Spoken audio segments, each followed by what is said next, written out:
Okay, so as we continue to discuss some basic breaking mechanics, we'll move on to the inverted heel hook. Now, I will say this about the inverted heel hook. Okay, this is a far more powerful submission. Okay, whether we're in a 50-50 situation, cross ashigarami, doesn't make a difference.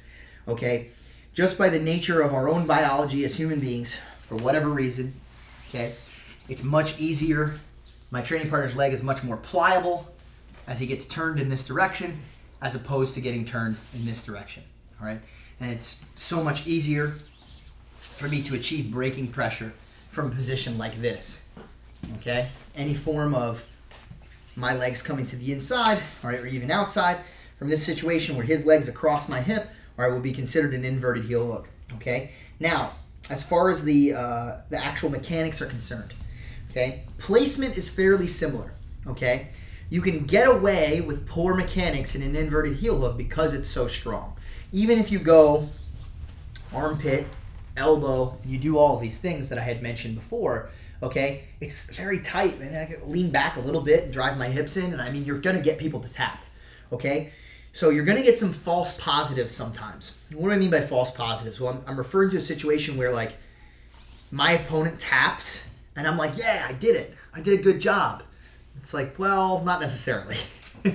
Okay? In the context of training, I'm sure there's been a ton of times where yourself and your training partners have tapped, all right, when their leg wasn't going to get catastrophically broken. Maybe it hurt a little bit. Okay? And the problem is when you transfer over into real combat, all right, whether it be a fight, whether it be competition, whatever the case may be, and somebody is willing to take a little bit of damage, or they're willing to take a little bit more risk than they are just in a training environment, you're not going to achieve the same level of success. Either you're not going to break the person or they're not going to tap, okay? And so now you're not achieving your desired result. You're achieving the desired result in the training room, and it looks good, it feels good, okay? But then when you go out in competition, it's not working. So even though you're going to get these taps when you're doing things poorly, I would say try to emphasize mechanics as much as you can and practice them so that when you actually get out into competition and you put these moves on, you're going to be able to more severely break and damage your opponent, or they'd be more likely to tap, okay? So again, we can kind of do this haphazardly, but instead, let's focus on, once again, trying to get toes towards the bicep, all right, and wrist underneath my training partner's heel to the best of my ability. I don't think I mentioned this in the outside heel hook. Another reason to do this is a slippage problem that develops when we go to try to get into these heel hook situations. If I start at the elbow, once he heel slips, there's nowhere for his heel to go. When I start at the wrist and I slide, he could slide down to the elbow. So I could start here, and as he's defending, then maybe the heel slides down to the lower part of my forearm. It's got room to move. But if I already start there, there's no more room, so the heel slips a little bit and he's gone. Okay? So he could slide down if necessary. Now, preferably, we want to be up high, like so, because we got that elevation of the wrist we were talking about before. Okay? So pressure on the toes, elevation of the wrist. Okay? To the best of our ability in the bicep, and catching underneath the wrist like so. All right, now let's talk about the middle portion of the leg. Okay, like I had mentioned before, my hips and pelvis look to turn and rotate the knee, just like the outside heel hook, all right, only this time in a different direction, okay?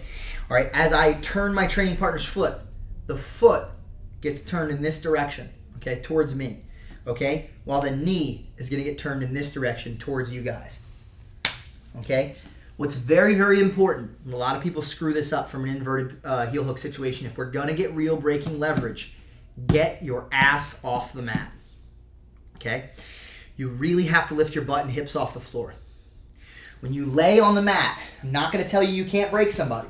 You absolutely can, okay? There's just not nearly as much pressure on your training partner's knee as there could be, okay?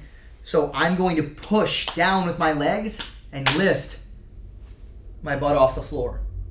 When I do this, it allows me to impart the weight of my hips and legs to my training partner's knee, okay?